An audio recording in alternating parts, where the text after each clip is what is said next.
Ich hab jahrelang allein geweint nach innen und verschwiegen, dass es Tage gibt, die fürchterlich sind und mein Mut besiegen. Ich will nicht mehr an die Bilder denken, die ich ganz klar sehe. Ich glaub, es geht vielen so, mit Schmerzen und dem Leben.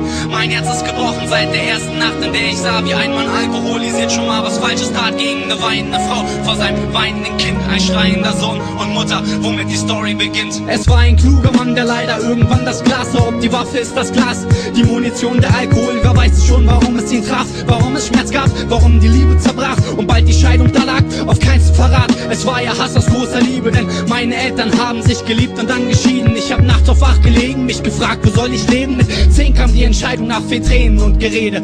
Ich bin fortgegangen, hab meine Mutter echt verlassen, sie mit Schmerzen gelassen, ein Knall wie Bomben, die krachen. Ich kann's bis heute nicht fassen, wie ich fast über ein Jahr meine Mutter nicht sah und mich bis heute für schäme. Ich lebte bei